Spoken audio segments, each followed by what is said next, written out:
കർത്താവിൻ്റെ അതിപരിശുദ്ധമായ നാമത്തിന് നന്ദി നിറഞ്ഞ ഹൃദയത്തോടെ സ്തോത്രം ചെയ്യുകയും സ്തുതിക്കുകയും ചെയ്യുന്നു. കർത്താവിൽ പ്രിയരെ, ദൈവത്താൽ അനുഗ്രഹിക്കപ്പെട്ടവരെ, സർവശക്തനായ ദൈവത്താൽ സ്നേഹിക്കപ്പെട്ടും ദൈവത്തിൻ്റെ വഴിയിൽ നടന്നും ദൈവമായ കർത്താവിൻ്റെ നന്മകൾ അനുഭവിപ്പാൻ ഭൂമിയിൽ വെച്ച് ഭാഗ്യം ലഭിച്ച ഈ വചനം കേൾക്കാൻ താല്പര്യം കാണിക്കുന്ന എനിക്ക് ഏറ്റവും പ്രിയമുള്ള സഹോദരങ്ങളെ, സഹോദരിമാരെ, കർത്തൃഭൃത്യന്മാരെ, നിങ്ങൾക്കെല്ലാവർക്കും യേശുക്രിസ്തുവിൻ്റെ ധന്യമുള്ള നാമത്തിൽ വിനീതമായ സ്നേഹവന്ദനങ്ങൾ അറിയിക്കുന്നു. നമ്മുടെ കർത്താവ് നിമിത്തം നമുക്ക് തരുന്ന എല്ലാ സ്വർഗീയ ആലോചനകൾക്കായിട്ട് സ്തോത്രം. സർവശക്തനായ ദൈവം നമുക്ക് ആലോചന തന്നും വഴി പറഞ്ഞു തന്നുമെല്ലാം ജയത്തോടെ നടത്തുന്നതിന് കർത്താവിന് നന്ദി നിറഞ്ഞ ഹൃദയത്തോടെ സ്തുതിയും സ്തോത്രവും മഹത്വവും പുകഴ്ചയും കരയറ്റിക്കൊണ്ട്, ഇന്ന് കർത്തൃദിവസമാണല്ലോ, ദൈവസന്നിധിയിൽ ഈ നല്ല സുദിനം നമുക്കൊത്തിരി അനുഗ്രഹമാകട്ടെ എന്ന് പ്രാർത്ഥിച്ചുകൊണ്ട് ഇന്നത്തേക്കുള്ള ദൈവാലോചന ഞാൻ നിങ്ങൾക്ക് പങ്കുവയ്ക്കാൻ ആഗ്രഹിക്കുകയാണ്. സങ്കീർത്തന പുസ്തകങ്ങളിൽ നിന്നാണ് ഒരു വാക്യം വായിക്കാൻ ആഗ്രഹിക്കുന്നത്. 39-ാം സങ്കീർത്തനം 10-ാമത്തെ വാക്യം. 39-ാം സങ്കീർത്തനത്തിൻ്റെ 10-ാം വാക്യം.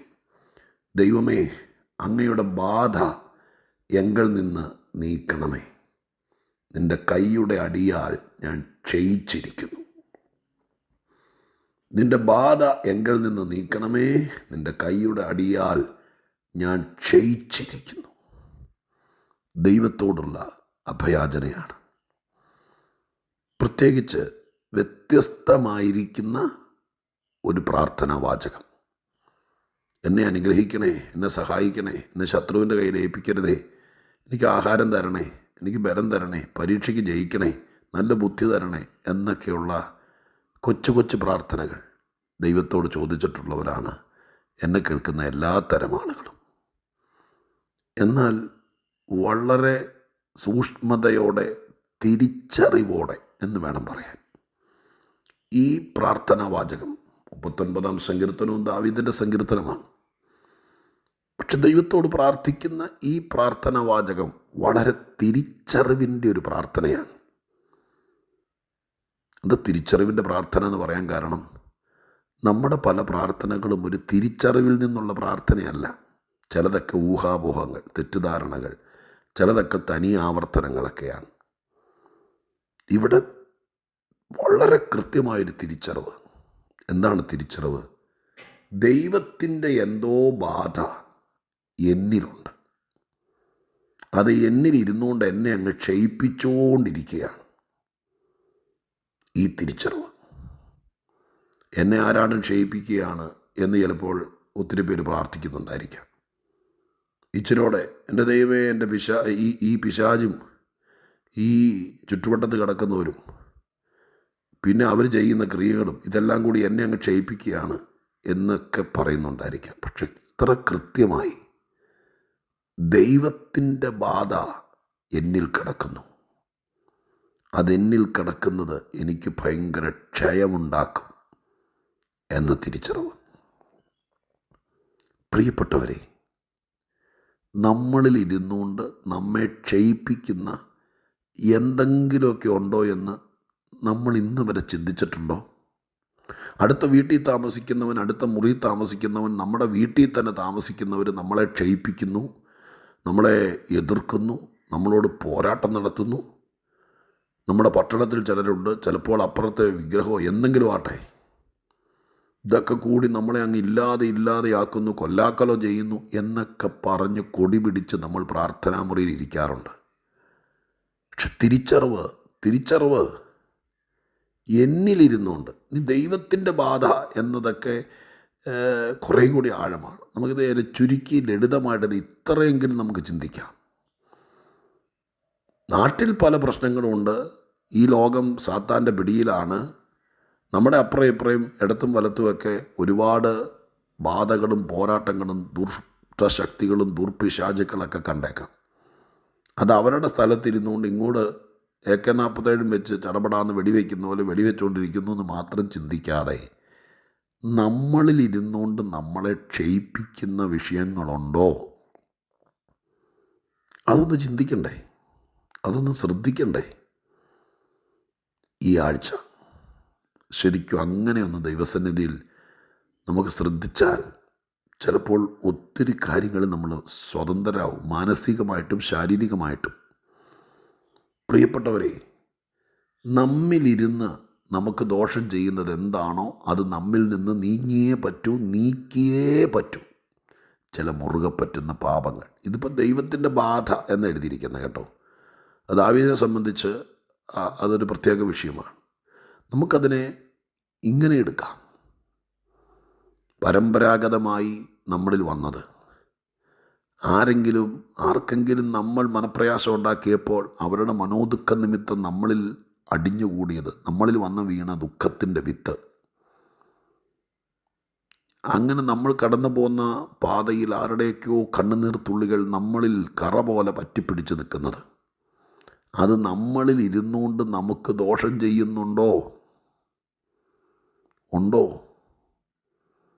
ഏതെങ്കിലുമൊക്കെ ചിന്താഗതികൾ, ജഡത്തിൻ്റെ പ്രവൃത്തികൾ, പൈശാചികമായിരിക്കുന്ന ചില സന്നിവേശങ്ങൾ, പാപങ്ങൾ, ദൈവത്തിന് ഇഷ്ടമില്ലാത്ത വിഷയങ്ങൾ, ദൈവത്തെ കോപിപ്പിച്ച ഏതെങ്കിലും സംഗതികൾ. ഇപ്പം നമ്മൾ നല്ല പിള്ളയായിരിക്കും, ഇപ്പം നമ്മൾ ഒതുങ്ങി പക്ഷേ 5 വർഷം മുമ്പ് 10 വർഷം മുമ്പ് ദൈവത്തിന് നീരസമുളവാക്കത്തക്ക രീതിയിൽ നമ്മൾ ചെയ്തു വെച്ച ഏതെങ്കിലും കാര്യങ്ങൾ, വേദപുസ്തക വിരുദ്ധമായി നമ്മൾ പ്രവർത്തിച്ച കാര്യങ്ങൾ, അറിവില്ലായ്മയുടെ കാലം എന്ന് പറയുന്നൊരു കാലമുണ്ട്. അന്ന് നമ്മളെല്ലാം ഏറ്റുപറഞ്ഞു ദൈവത്തോട്.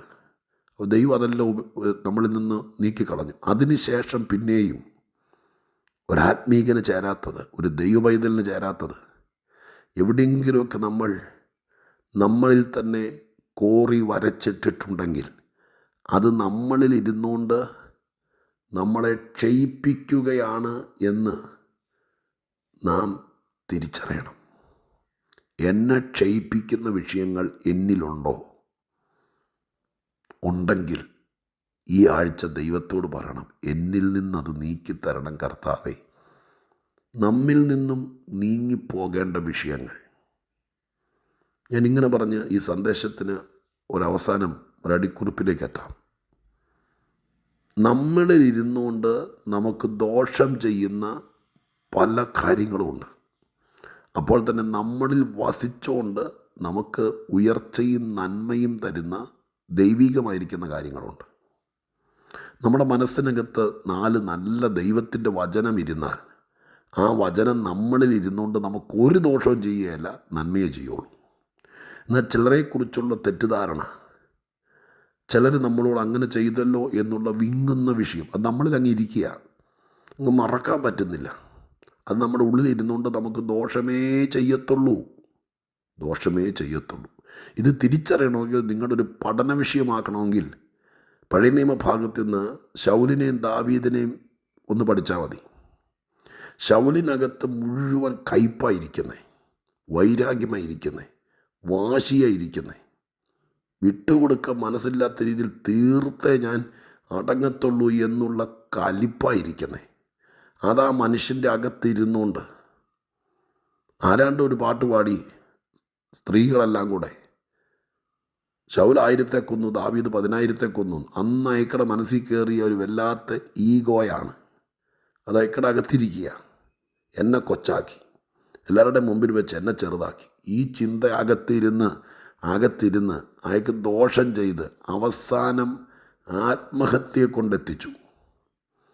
ദാവീദ് രാജാവിൻ്റെ അകത്ത് ദൈവത്തിൻ്റെ ആത്മാവും അഭിഷേകവും ഇരുന്നു, രക്ഷയിരുന്നു, രക്ഷയുടെ സന്തോഷമിരുന്നു, ദൈവത്തിൻ്റെ അങ്ങനെയല്ല 51-ാം സങ്കീർത്തനത്തിനകത്ത് അദ്ദേഹം അനുതാപ പ്രാർത്ഥന നടത്തുമ്പോൾ, എൻ്റെ ആത്മാവിനെ എന്നിൽ നിന്ന് എടുക്കരുത്, രക്ഷയുടെ സന്തോഷം എനിക്ക് തിരികെ തരണം. അപ്പം അതൊക്കെയാണ് ഉള്ളിലിരുന്നത്.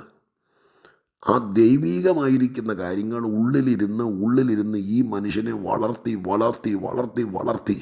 ആരാക്കി മാറ്റി. മക്കൾക്കും കുടുംബത്തിനുമൊക്കെ ഒരനുഗ്രഹമായില്ലേ? നമ്മളിൽ ഇരുന്നുകൊണ്ട് നമ്മളെ മുടിക്കുന്ന വിഷയങ്ങളെ ഇനി ചില്ലിട്ട് ഫ്രെയിം ചെയ്ത് നമ്മുടെ ഹൃദയത്തിൽ തൂക്കിയിടണോ? വേണോ? ഈ 39-ാം സങ്കീർത്തനത്തിൻ്റെ 10-ാം വാക്യം നിങ്ങളൊരു 50 പ്രാവശ്യം വായിച്ച് ഗ്രഹിച്ച് തിരിച്ചറിയ്.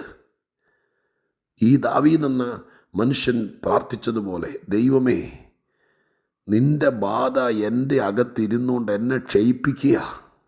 ഇതൊരു ബാധയാണ്. ഈ ചിന്ത, ഈ തോന്നൽ, ഈ ദുഷ്പ്രവൃത്തി. ഇടയ്ക്കിടയ്ക്ക് ഞാൻ ചെയ്യുന്ന ഈ പ്രവൃത്തി തിരിച്ചറിയും ബ്രദർ, സിസ്റ്റർ. ചുമ്മാ കിടന്ന് ദൈവത്തിൽ ആശ്രയിച്ചെന്നും പറഞ്ഞുകൊണ്ട് വെറുതെ തലകുത്തി മറിയാതെ തിരിച്ചറിയ, അവനവനെ വിവേചിക്ക്, കുഞ്ഞുങ്ങളെ ഒന്ന് വിവേചിക്ക്, അവൻ്റെ അകത്ത് അവളുടെ അകത്ത് എന്നെ ഇരിക്കുന്നതെന്ന് ചിന്തിക്ക്.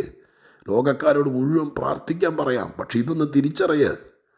എന്നിലിരുന്നുകൊണ്ട്, എൻ്റെ കുഞ്ഞിൻ്റെ അകത്തിരുന്നുകൊണ്ട്, എൻ്റെ വീട്ടിനകത്തിരുന്നുകൊണ്ട് എന്നെ ക്ഷയിപ്പിക്കുന്ന വിഷയമോ അങ്ങനെ ഒരു സംഭവം ഉണ്ടോ? ഉണ്ടെങ്കിൽ അതിനെ തൂത്തുവാരി കളയണ്ടേ? ദൈവത്തോട് പറ, എന്നിലിരുന്നുകൊണ്ട് എന്നെ മുറുകെ പിടിച്ചുകൊണ്ട് എന്നെ ക്ഷയിപ്പിക്കുന്നതെല്ലാം ഈ ആഴ്ച പോട്ടെ കർത്താവേ. ദൈവസന്നിധിയിൽ ഇരുന്ന് കൊടുക്കുക. ഒരു ദിവസമെങ്കിലും ഒന്ന് ഉപവാസം എടുത്ത് ഈ വിഷയത്തിനായി പ്രാർത്ഥിക്കുക. എന്നിലിരുന്നുകൊണ്ട് എന്നെ ഒത്തിരി ബാധിക്കുന്ന വിഷയം.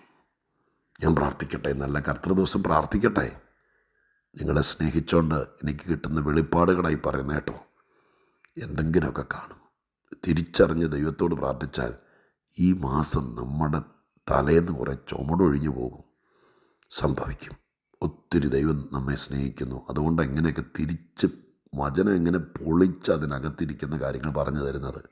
ഞാൻ പ്രാർത്ഥിക്കാം, അത് തന്നെ നമുക്ക് ദൈവത്തോട് അഭയാചന കഴിക്കാം, നമുക്ക് രക്ഷപ്പെടാം. പരിശുദ്ധ ദൈവമേ, ഞങ്ങളുടെ സ്വർഗീയ പിതാവേ, നല്ല കർത്തൃദിവസത്തിനായി സ്തോത്രം. ഞങ്ങളുടെ വചനത്തിൽ നിന്ന് കിട്ടുന്ന ദൈവിക പ്രകാശനത്തിന് നന്ദി.